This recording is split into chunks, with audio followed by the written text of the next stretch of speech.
Hi, this is Jim from Safety Wars. Before we start the program, I want to make sure everyone understands that we often talk about OSHA and EPA citations, along with some other regulatory actions from other agencies, legal cases, and criminal activity. Everyone is innocent until proven guilty in a court of law. Proposed fines are exactly that, and they are often litigated, reduced, or vacated. We use available public records, news accounts, and press releases. We cannot warranty or guarantee the details of any of the stories we share, since we are not directly involved with these stories, at least not most of the time. Enjoy the show.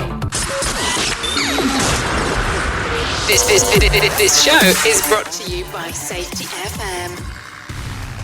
And from the border of liberty and prosperity in the highway to north, this is Safety Wars for Tuesday, May 20th, 2025. How's everybody doing there? We're doing pretty good here. I tell you, we are doing so good. So, where have I been? Very busy. I've had allergies, horrible allergy season over the last, over this year. So, I basically had a sinus headache from Saturday morning till about 1 a.m. this morning. Don't ask why. Could not get to work here for you. No, and Monday is always a rough day. I normally do not broadcast on Mondays. I want to. I'm not avoiding anyway, you know? Just one of those things.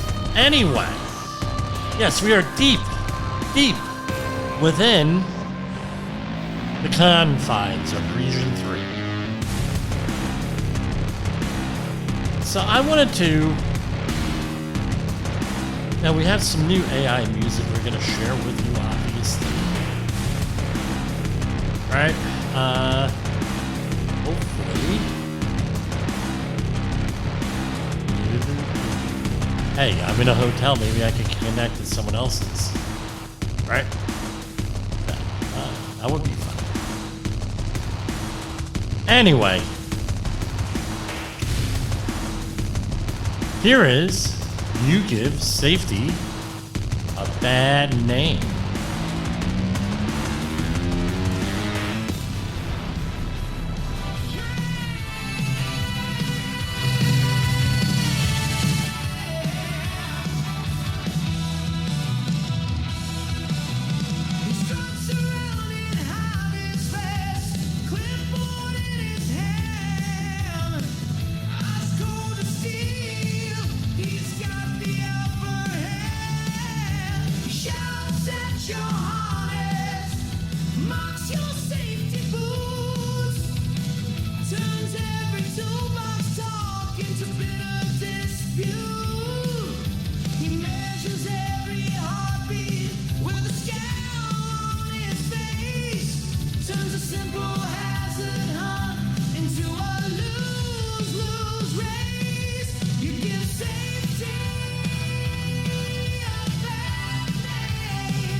I'll repeat that. We're going to be talking about this book, Safety in My Opinion by Jay Allen.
Yeah, that's it. Safety, a bad name. I could not resist.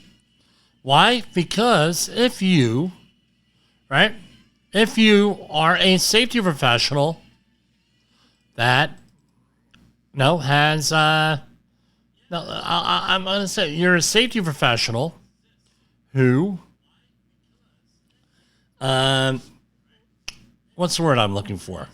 You come to work, and this is the kind of crap that you pull, right? You come up there, people scowl at you. You don't know what to do. You're in this whole command and control thing, right, where you have to go in and, yell and scream and curse and everything else and intimidate. That song's for you. Now, that song's for you, but I'm going to tell you, you want to get out of that mode, you go on over to here. Safety, in my opinion, right, by our friend, our mentor, the safety mystic, Jay Allen. Right? So who knew Jay Allen was a safety mystic? Guess what? I spoke to him a couple of weeks ago. I was on business down in Orlando. I said, hey, Jay, let's get together. Yeah, so anyway, we meet and we talk. And he says, dude, what do you think about the book? I said, I haven't read it yet. I haven't, it's one of those things. I need to really focus on this. And damn, I should have dropped everything and read the book. I'll be honest with you. I'm sorry, Jay. Right? So, no, I used to call him everyone safety mystic. He is the safety mystic. In there in the ether. Checking things out. Deep thinking. This is a safety book, but a safety book like no other. Right, where you hear, and they're all good. There are a lot of them, especially ones that are on this network. Right, you have, right, the Brett Sutton books that are great. Obviously, the Todd Conklin books that are great. Their source material where they went and their primary great books. You got Sam Goodman with his great books on that. And I think he has like 4 of them out. They're all great. This is totally different. So basically, it's book 1 of a 3-book trilogy, right? So he's released 2. So let's hear, right? Jay has all the 3 books. He's released 2. One that I talked about before, right? This one, Safety, My Opinion. I read the first book, right? And he's released another one. The second one was Safety Mutation. It's available on Amazon. It's available on other places. Now, check it out. I'm sure he's been talking about it in the morning and on his other shows. Right, the second one, Safety Mutation, Information Misdirection. We're whittling our way through that right now. The third is yet to come in the very near future. Safety Transmission, The Collapse of the Construct. I'm excited for it. Now, what does he talk about? Talks about a lot of stuff. I mean, when you consider, look, the print copy, which I have right here, it's like 300 pages. I think the other ones are 300. So there are like 900 pages of stuff with a trilogy. It's like he talks about in the first book, connection. As a safety professional, your job is not only to have information. That's a pitfall I fall into. Believe me, I recently took a personality test. I'm not going to say what company it was that administered. And basically it said, no, I like information. Yeah, well, no, I like information. I convey lots of information, but what you need to convey is a connection with people, right? True connections, genuine connections. And the number, right? And the other thing is this, right questions. Ask the right questions. Ask questions that sometimes you don't have the answer to, but you're okay with not having the answer to, and you're not afraid of the answer. Right? Curiosity, goodwill, simulation theory, and much, much more is in there. Like many trilogies. Right? We can name a couple here. Lord of the Rings trilogy. Star Wars trilogy. We're talking 4, 5, and 6. Not necessarily 7, 8, or 9, or 1, 2, and 3, but 4, 5, and 6. And maybe, like Rogue One. And Anyway, I digress. Right? They came out in trilogies, right? The movies. The Godfather. The Dark Knight trilogy. Toy Story. Harry Potter. And, of course, the original Matrix, which Jay talks about. Simulation theory. The Matrix. And everything else in here, right? Right? So this is another trilogy you don't want to miss. This is not only for safety professionals. This is for more than safety professionals. It's the first book, autobiographical, about one man's struggle, at times, not all the time, but struggle for understanding and for making that connection and caring about his fellow human being. That's Jay Allen. So I'm going to tell you, go on over to Amazon or wherever look it up.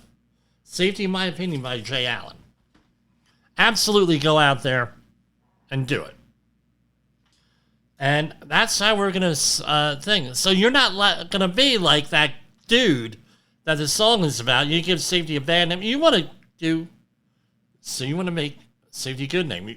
Right? Our whole thing here, right, and this is not what Jay says, but I've talked about it before. He may agree, may not agree. But we have an issue in this country. Huge issue in the industry. We're just coming out of COVID. 1.2 million people dead. If you believe the statistics, which I'm going to say at least 1.2 dead. We've lost a lot of credibility. Now, a lot of the people I spoke to in the industry, they're like, well, no, we haven't. Things are wonderful. Well, maybe you work for a wonderful thing. In the public health arena, safety has lost a lot of credibility. Right? Because they decided to manage the safety during the pandemic like they do industrial safety out there on a job site somewhere. You even look today with Secretary Duffy with the whole airline thing, which we're going to be talking about. Again, misunderstood about what exactly safety is. Misunderstanding and everything else. Hopefully, this book will help you to have better understanding. That's all I got here, and we're going to go to commercial break here, and we'll come right on back at you.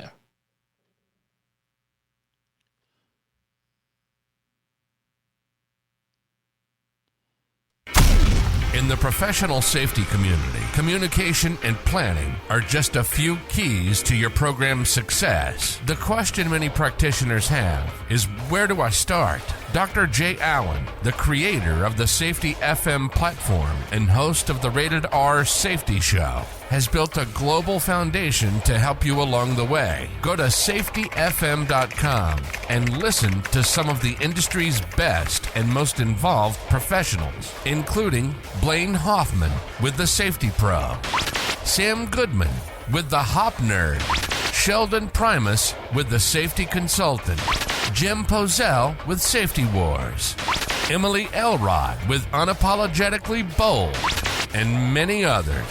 As individuals, we can do great things, but as a team, we become amazing. Dial into safetyfm.com today and surround yourself with a powerful force of knowledge and support.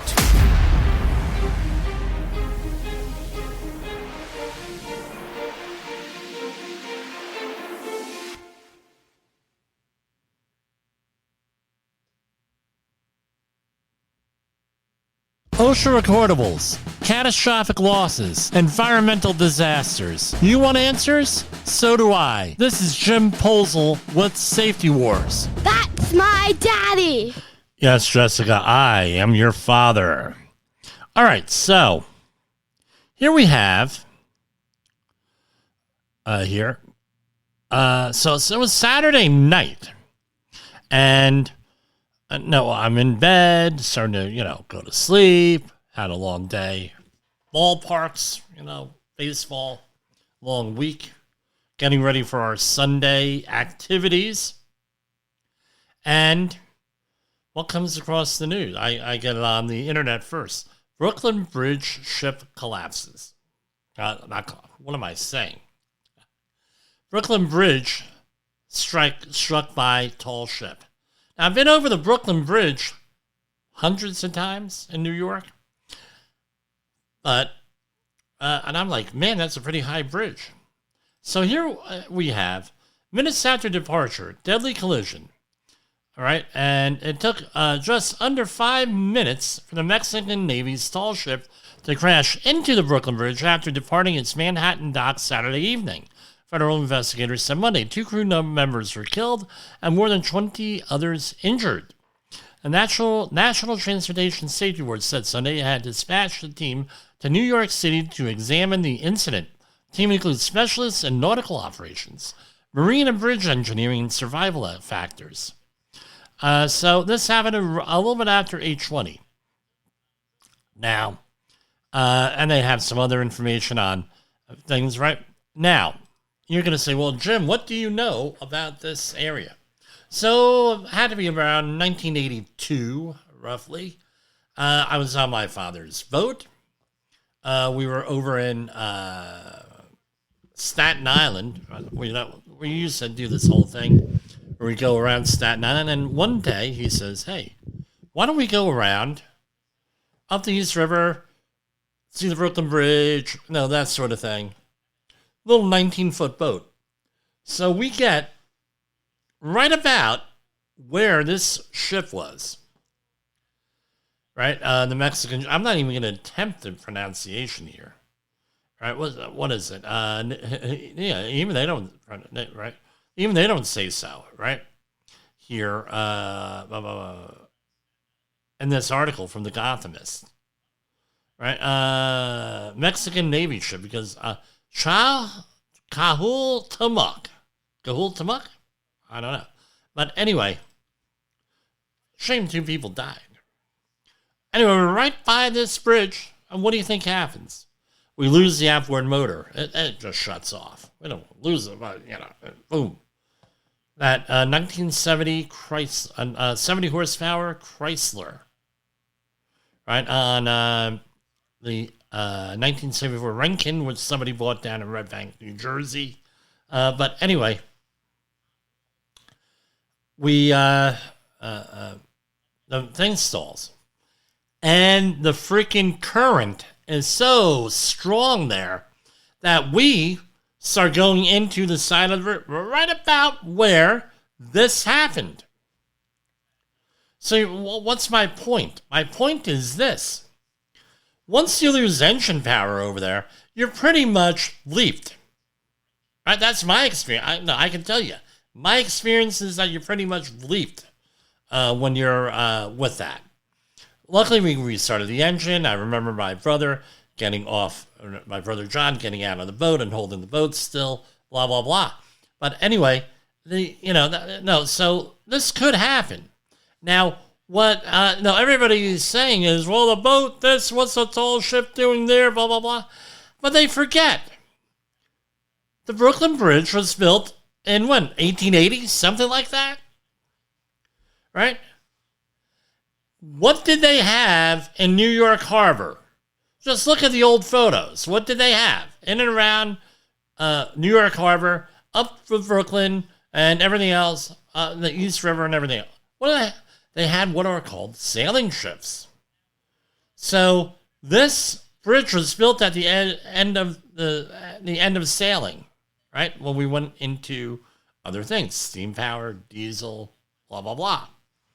All right, so I'm sure they're doing NTSB doing a huge investigation here. I'm sure we'll get to the bottom of this here with this. So here you go, story from Eyewitness News. Lower East Side Manhattan, the NTSB investigators were given permission Tuesday by the Mexican government to board the ship involved in a deadly crash into the Brooklyn Bridge over the weekend. Safety Board investigators boarded the crippled vessel at 3 p.m. Right? Yeah, so anyway, the mask went into there. I mean, it's huge. This is a big ship, right? Nearly 3 days after the crash. They're determined to figure out why the ship accelerated backwards directly into the Brooklyn Bridge. I can tell you, it's current. Believe me on this. That's what I'm thinking. 19 were injured and 2 cadets were killed. Investigators will examine the ship's mechanics, and they have a long list of people to interview that have refused to speculate on the cause.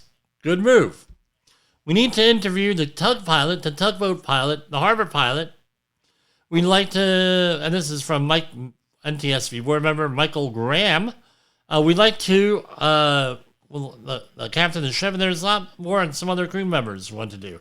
But we haven't had that chance. And again, we are not determining a probable cause. We are not going to speculate about one because we haven't gathered enough information yet. We're just at the beginning of gathering actual factual information.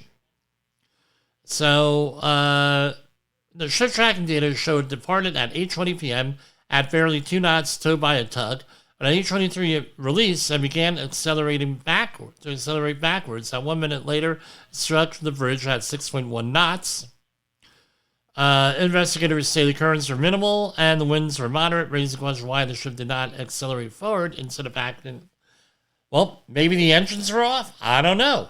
We're going to find out. And I think the NTSB is going to figure this one out here with that. You can go on over. No, I'm going to release it after this program on Rumble. No, because that's our platform of choice here. And we'll release it and post it and we'll get there, right? So Safety Wars on Rumble. I don't know. It's one of those things here with this. The mistakes that were made right off the bat with this. I would suggest they go back to the Francis Scott Key Bridge accident last year. And they go back and they listen, they meaning the politicians, listen to the way that the officials handled it there. The governor of Maryland, the mayor of Baltimore, how they handled this. Their public relations. Because I tell you what, I'm watching this. And you get these other, politicians, all these politicians get up there. We're going to get to the bottom. Arrest. It's like, gee friggin' whiz. You got to go up there, right, and let this be a lesson to everybody here. Number 1, this is what we know. Number 2, this is what we don't know. Number 3, this is what we're going to find out. And please send your prayer, if you believe on that, to the people who got hurt or possibly killed. Again, Saturday night, they didn't know what happened with this and all the people injured here. And this is who I am. Right? That is it. Right? And now, Todd Collins says the first 3. I would say, I would add number 4 myself, say a little prayer. No, hey, let's pray for the responders and things of that nature. And number 5, that's from Jody Fisher, friend of the podcast, PR podcast he runs over there. Where you want to talk a little bit about yourself, make people, feel good. Right? Yeah, it's a little bit of, give the public confidence. I'm the so-and-so. No, we're getting to the bottom of this. We have the most qualified people here looking at this from the federal agencies and state agencies. We got the best people here doing the rescue operations, the recovery operations, and everything else. And, let's just everybody stay away from the area. We're just trying to, we need room, we need things. And it's cordoned off. So, real simple, that's what you do. In your own organization, that's what you do. You have some problem. Hey, this is what we do. This is what happened. As far as we know, this is what these are some unanswered questions that we have, and there's a couple of them, not a whole bunch. And then, hey, this is what we're doing to find out about this. When you start to talk again, and God knows this program is a demonstration, but you start to talk, you talk, and you talk, you're going to make a fool out of yourself.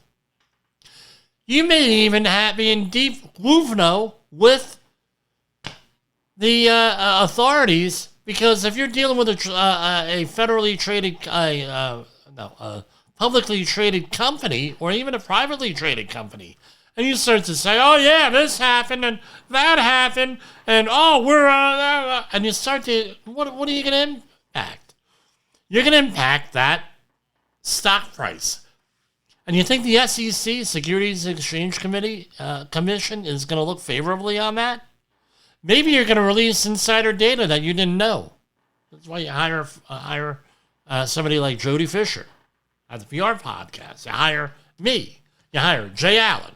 You hire Todd Conklin. You hire a spokesperson out there doing their thing and everything else. So that's what I'm going to tell you.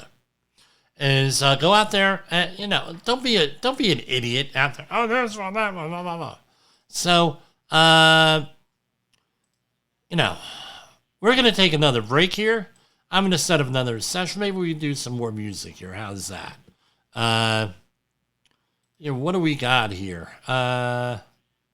Okay, here's one. We're going to talk about Newark Airport and the FAA.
Oh, there we go.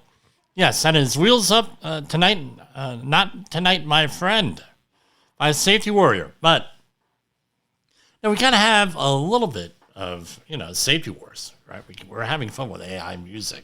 You should hear some of it, right? So, very frustrating here, guys. Close call at LaGuardia Airport prompts FAA and NTSB investigation. This is from CNN a couple hours ago. A close call earlier this month at LaGuardia Airport in New York between two commercial jets is under investigation.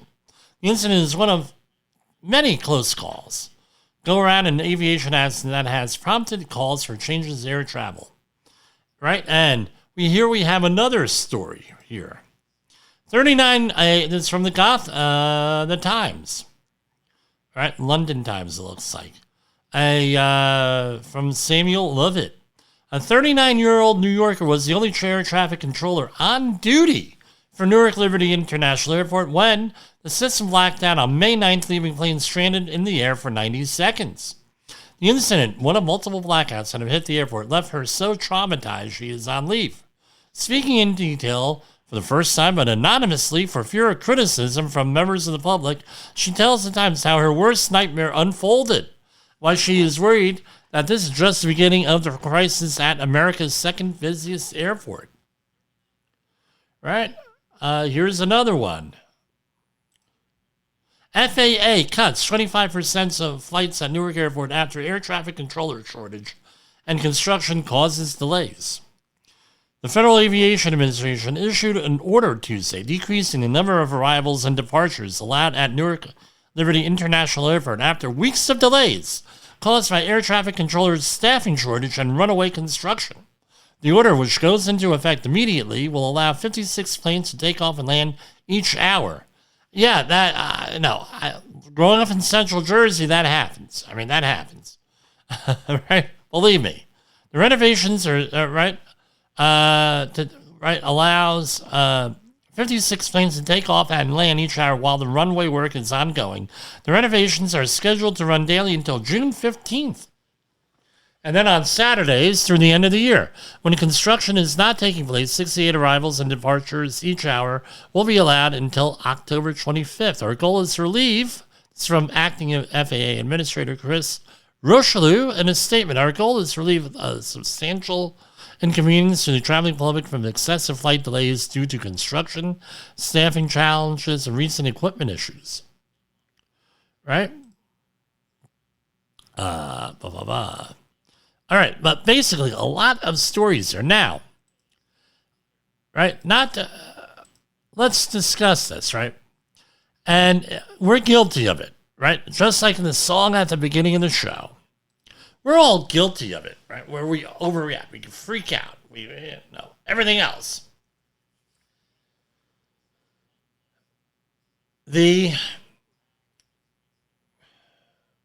What's the word I'm looking for? Near misses, right? They're not accidents. They're near misses. That means that they're an almost accident. Some would say, hey, they don't work. This is from stuff failing. I would say from the other direction. Stuff failed. We didn't have an accident. Why did we not have an accident? And let's try to start from there and encourage more safe things based on that. And fix the things that are wrong. Or could be better. Maybe they're not wrong. You need an investigation. You need to apply context to this. Right? So, human error is normal. Right? Context drives behavior. What was the context that we are dealing with here? No, that's what this book is talking about. Context, a lot of times. Why were decisions made when they were made, and how come? What are we talking about? And a lot of people blame the air traffic controller here. Not me. I'm not one of them. You're in charge of all these lives, and then you lose contact for 90 seconds. You don't think you're going to freak out? We have people out there who freak out because they don't have an internet access for 90 seconds. Here you're in charge of hundreds of lives, thousands of lives, all these flights. You're damn right she's going to freak out. Any normal, if she wasn't freaking out, I'd say she's probably some kind of a freaking psychopath.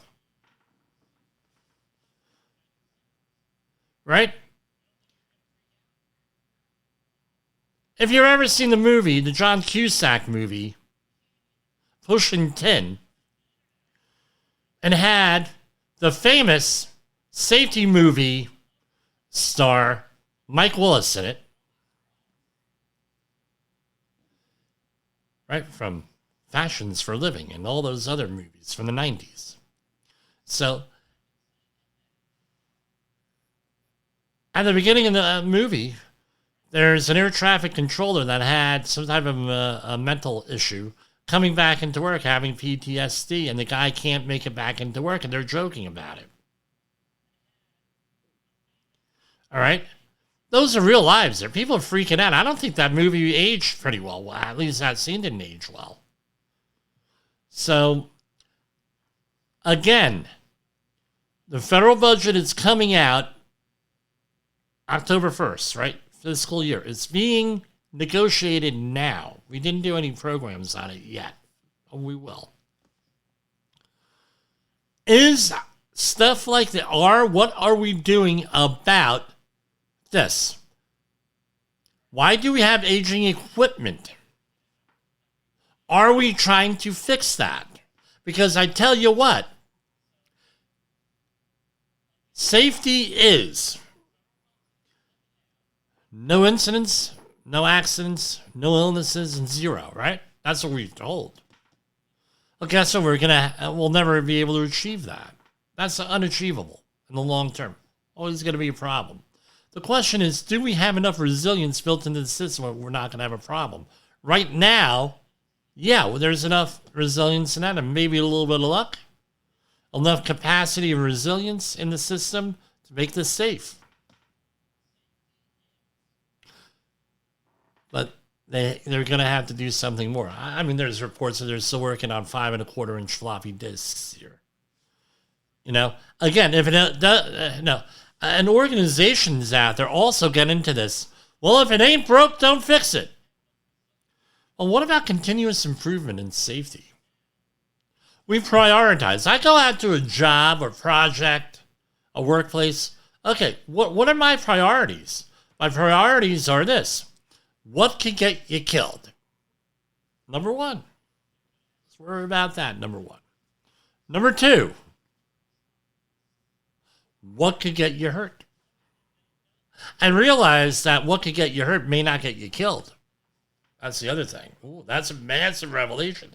Because we would like these freaking safety professionals, right? Like the one described, and you give safety a bad name at the beginning of this. Those safety professionals out there get into this. Oh, we're going to draw a straight line. This happens, this happens, this happens, and this happens. Therefore, what's going to happen? Therefore, we're going to have an accident. But that's not how it works. Often, usually, my experience, when you have an accident and has nothing to do, when you have a major accident and fatality, it's nothing to do with all this other data stuff. Someone not wearing a pair of safety glasses does not have to do with somebody falling off a bridge without fall protection. No, let's stop this, stop the insanity, as Susan Powder used to say way back in the day. So that's what we need to do, right? Work on things here. What else do we have here? Now, we're going to talk about politics too, but that's going to be for hour 2 here. So, President Donald Trump. Now let's see what shares. Again, this is safety, right? We're not only industrial safety, safety and other things. On Monday, May 19th, the president signed into law S-146, tools to address known exploitation by immobilizing technological deepfakes and on websites and networks Act, or Take It Down Act, provides for criminal prohibition on intentional disclosure of non-consensual, intimate visual depictions. It requires covered platforms to remove such depictions and for other purposes. Right? Now, right, that was right? So, what's this law, right? The Take It Down law. Right, here, I should have had this up and running here. Hold on.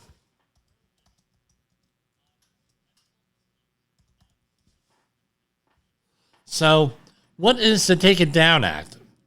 Melania Trump made a rare White House appearance for the signing. Right. But basically what it comes down to is this artificial intelligence, and this is from Melania Trump. Artificial intelligence and social media are the digital candy for the next generation, sweet, addictive, and engineered to have an impact on the connectivity development in our children. But unlike sugar, these new technologies can be weaponized to shape beliefs and sadly affect emotions and even be deadly. Right? The Take It Down Act criminalizes, this is the end quote on there. The Take It Down Act criminalizes non-consensual explicit images created by artificial intelligence, often known as deepfakes. The bill, introduced by Senator Ted Cruz from Texas and Senator Amy Klobuchar, Democrat from Minnesota, requires technology platforms to remove reported non-consensual sexual imagery within 48 hours. At the bill signing at the White House Rose Garden, Melania Trump called the law a national victory. Right, so here we have, they thanked Elliston Berry for speaking up and advocating for survivors. Right, Berry was 14 when she was victim of a new deepfake that wasn't removed from Snapchat until much later. No, that's me saying that. Berry has said she went into the authorities to change the image, but they told her it was out of their control. Ellison Berry stood boldly for change. This is Melania Trump, despite the risk posed to her and her family by speaking out, making her voice heard. So, basically, what is this? So there are computer programs out there right now that are able to declothe people. So you put up an image, it declothes them. That's one thing. Or AI, right? It's an emergent technology, swaps heads with one person, puts it on another person, and then, right, and compromising situations. You could use your imagination, or maybe you don't want to use your imagination.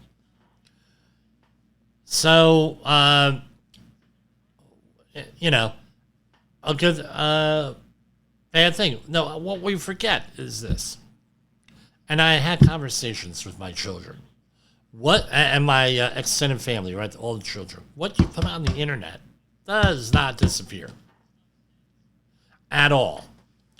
That's why and I'm not condemning them because I don't know everyone's situations. You get a lot of people putting NSFW, not safe for work, images out there. They're starting up online businesses, for lack of a better word, on websites. You know what they are. Where they do different things to excite people. People send them money. So you get that stuff doesn't disappear. Why? Because you have a thing called a smartphone. And even if you can't download it, what can you do? You could take a picture of it. You don't want to be doing this stuff, guys. All right, so I guess the law is a good law. We'll see how this gets implemented and enforced. I don't see this problem going away here with this, right? And you're saying, well, Jim, are you condemning people who go out there and make money doing this stuff? Well, if you're the creator, the content creator, kind of hard to blame you in a lot of ways. If you are a consumer of this, or you're going out there and you're posting this stuff, I have no mercy on you. You're ruining people's lives. What about the content creators that create this stuff, right? The originals. Again, that's never going to go away, number one. Number two, are we forcing people into this situation for easy money? Think about it. You have people out there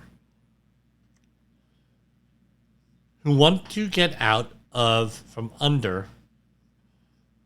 They may have bills. They may have medical issues.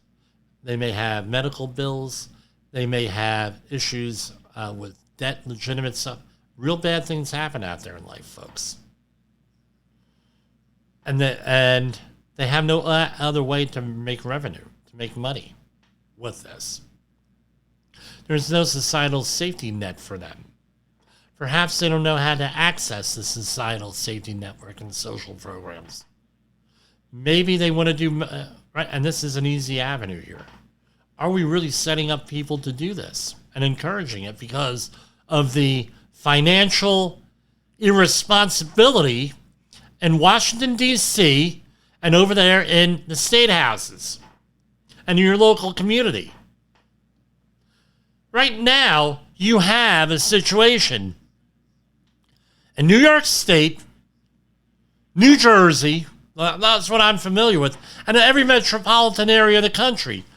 The poverty level is at like 40 grand or something like that. Average wages per hour, just around $28 an hour. I don't know what a man hour is. I haven't looked it up or calculated it myself.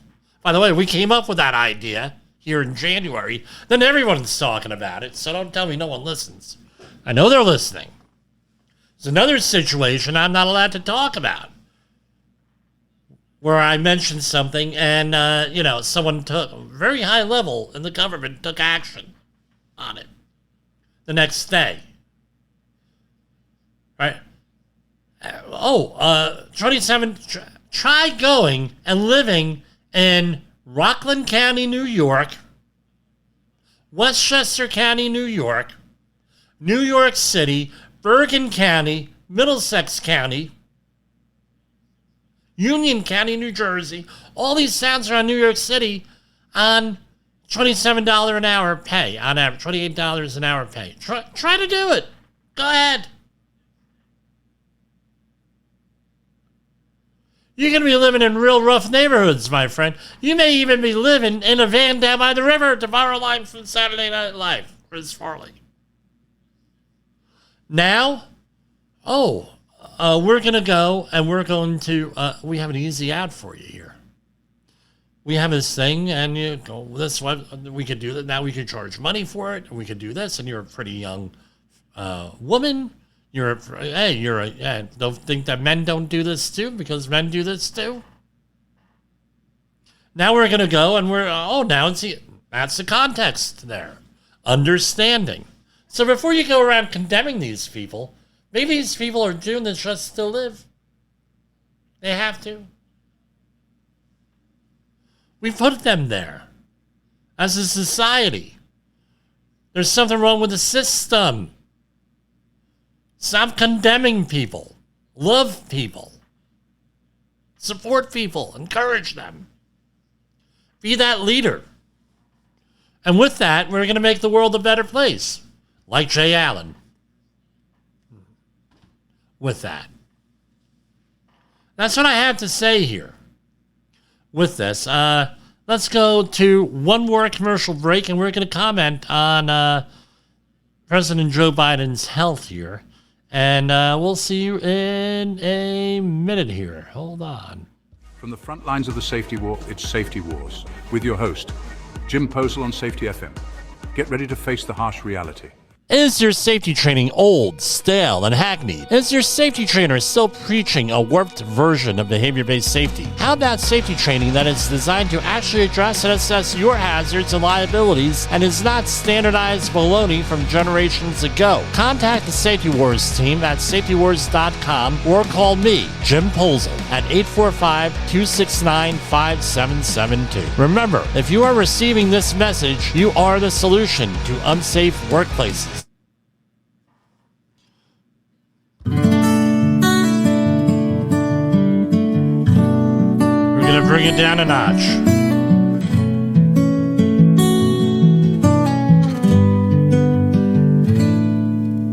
Cities burning, skies are crying. Have you seen the recovery out there in California after all those fires and everything? We're gonna talk about that. Gotta talk about it. Right? I haven't had a chance to hear the fire commissioners, but I mean, for a while, those were the key things that kept on giving there. Right? Again, another example of infrastructure falling apart. Maybe we should be like the old silent safety people. Say, look, you people in the government fouled this one up. Now how can you be trusted to do anything else? See, the government doesn't like you saying that, right? People in charge don't like you saying that. 1.2 million people dead from COVID. But we can't point out that the CDC has issues.